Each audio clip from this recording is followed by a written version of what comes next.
There's a lot of things that we all need to talk about. And many of the things that we need to talk about have to do with the intentions of what we're going to do in and with our lives. And the things that I learned from my parents, especially my mother, about the conduct, mannerisms, and so forth that you should have or should be a part of your character, because your character says a lot about you, and it says a lot about how you were raised and what you were taught and the things that you were given, what you were shown. And every day I get an opportunity to look at and speak with various ages of people, especially melanated, indigenous Indians. And we don't use the term Native American because the term Native American, as far as the government was concerned, wasn't created until around 1975. And so that when my grandmother said that we were Cherokee Indians, I understood what she meant by that, but I still didn't know what it was. And because I was never really told I was black. But okay, we accepted that and moved forward. Most of the times the names, ideas that have been given to us have come to us through a lens which is not our own. And that's another thing that we need to remember. The other thing that I learned about listening to a brother named Yusuf L. And several other people's was that you have to know what position you're in when you're dealing with the court system, when you're dealing with the police departments, when you're dealing with any agency, and all of these are administrative or executive type agencies, and their powers come through us. But if we don't understand what that is, if we remain ignorant of the law and its parts, then we do our own selves a disservice.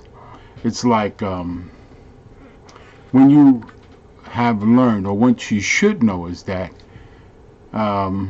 you should have yourself, a corporation or an LLC that you use in everyday parlance for your business, because anything that you do outside of your immediate private position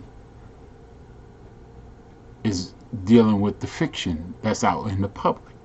The public is the fiction, and that fiction is how we are allowed to communicate or do business with one another. The other way we can do business is privately. So I can say, okay, you know what, I'm going to go ahead and I'm going to buy this car from my neighbor, and me and my neighbor come with an agreement, and that agreement would say, when I'm able, and what I'm able as I am to do, I will give you, 10 silver dollars once a week. And I'll do that for 8 weeks. And those silver dollars will be equivalent to what we agree upon within the transaction or the contract, because that's how private citizens conduct their business. Now, if you want to use Federal Reserve notes, you need to keep that to yourself. But keep in mind, a Federal Reserve note is a promise to pay. It doesn't mean that you paid for anything, because you don't have the capacity to pay for anything, because all of the gold and the silver was removed in 1933, you understand, and HJR 192 was put in place to tell you what you needed to do and how to conduct your business. There are so many different things that you need to understand, and we could get into right to travel. We could get into how to protect your signature, as let's say we use Uniform Commercial Code, or UCC 1-308, which used to be 207, but they changed that. And along with that, UCC 1-308, I personally use at times, depending on what the document is that I am filling out or signing.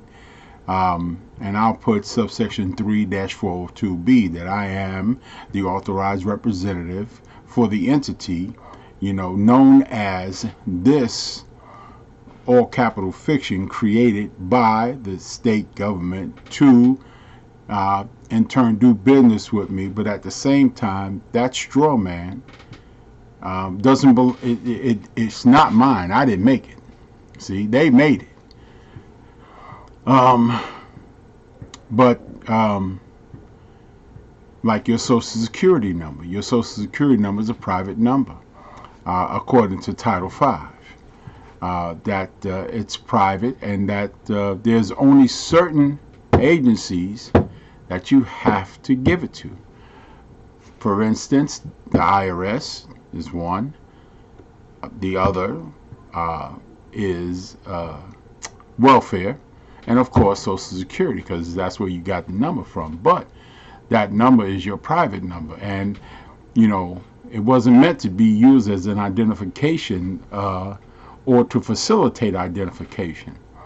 It was done in such a way to make us more or less federal citizens, like the zip code.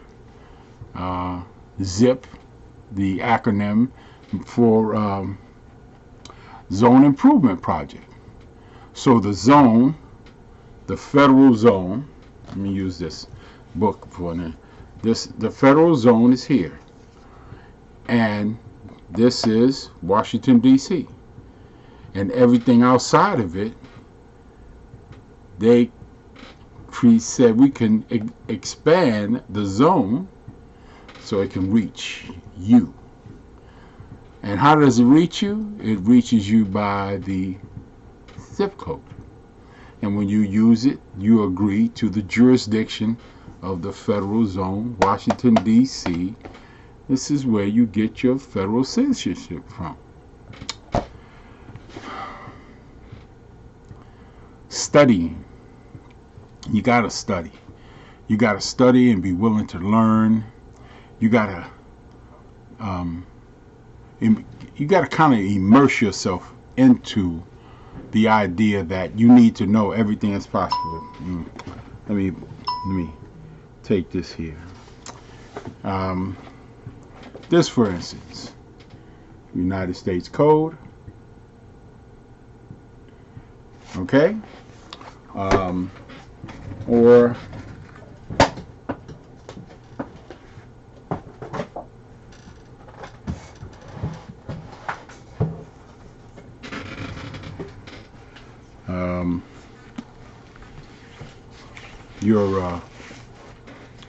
your Black's Law Dictionary.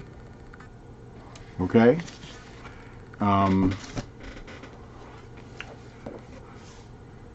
Your Commerce Code, right? And you use those things to understand what's going on in the world of commerce, so that as you're conducting commerce, someone doesn't take advantage of you. And many times that happens anyway. I've seen a lot of different things that have been shown on various platforms, from TikTok, Facebook, YouTube, all types of stuff. But you have to take the time out to learn what's going to be beneficial to you. And if you don't do that, then you're going to be the benefit for somebody else.